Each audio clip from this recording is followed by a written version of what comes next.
God isn't just gonna put them in our way and we're just gonna all of a sudden just have them, but he's gonna put them in our reach so that we can reach out and grab them. So we're on our way here. And I had this whole message prepared and everything was cruising and you're just like, man, this is just a great day. Thank you, Jesus. And then he speaks the word to you and you're like, wait, did you just say that to me? Because I'm really confused now. And he spoke a word to me that threw me off. I was 3 minutes from being here. 3 minutes, I was so close, almost made it. And we were driving in all this traffic, which y'all have a lot of traffic. This is not like that in Louisiana, wow. And so we drive past this homeless man and our eyes locked. And I just felt something in my heart that God said to me, he said, that man, I died to take his pain away. He said, go out and put it in his reach. And then you're gonna see how I feel. I was like, okay, are you sure? Can somebody else do it? I literally prayed that somebody else would do it as I'm watching this happen. And I watched this man walk by. Here's the homeless man. He walks by, he looks and he keeps walking, and then all of a sudden I see him go. And I'm like, yes, yes, yes. And then he walked away. I was like, oh no. Now I'm really gonna have to do it.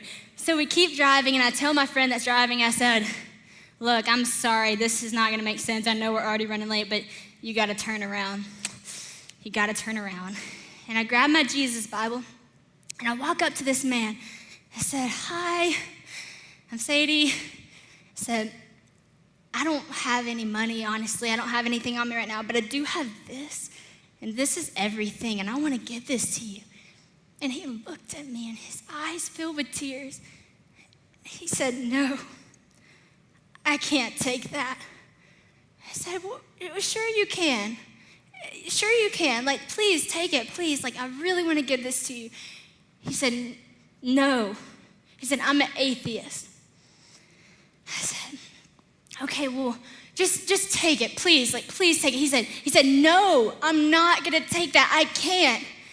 So I said, okay, I'll respect that. So I start walking away. And I turn around and I look at him and I said, are you sure? He said, yes. So I lay the book down. He goes, no, don't leave it. I was like, do you want it? He's like, no, I don't want it, but don't leave it. I said, okay, why?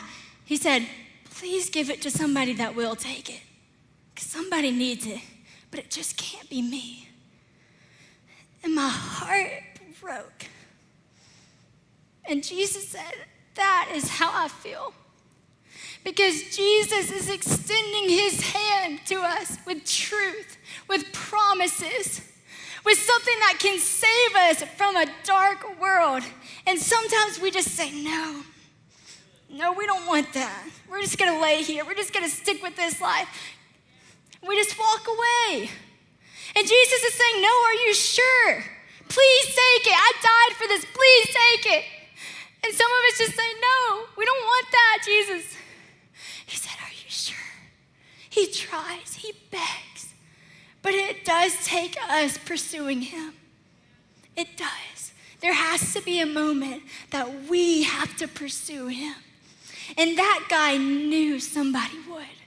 He knew. He didn't feel worthy, and that breaks my heart because we're all worthy. But he knew that something in that book was good because he didn't want me to lay it on the floor. He didn't want me to give up on it. He saw it in my eyes that what I was holding was truth and something I believed in. And so I challenge you, when you walk onto that campus, you beg people to take the truth. But when you beg, you better know the truth. Because they're watching you and they're saying, do you believe it enough to take it on to the next person? Do you believe it enough to act it out? Do you believe it enough to give your life for it, to know how Jesus felt? That's heavy. And y'all, I don't cry that much, but I cried about the whole way here. When I saw Emily, I was just weeping. I was like, I just can't do this. I'm overwhelmed, because his love is overwhelming. What he did for us is overwhelming. There's a really cool thing about plankton, as I was reading. If you're ever at a tropical beach or something, sometimes, you may have seen this actually, in the sand, when you're walking in the sand, if you step, something glows. This happened to me once. I was walking in the sand with my cousins, and I started stepping, and something was glowing. I was like, oh, whoa, glitter, what is that? So as I kept stepping, I was like, it's glowing, this is crazy, this is so cool. Well, when I was reading about the plankton, this is years later, it was like, hey, that thing that you're stepping on, that was a plankton. But what's interesting is that you had to step on it for it to glow. You had to step on it for it to glow. I'm gonna tell you all a personal story about my life. We're gonna play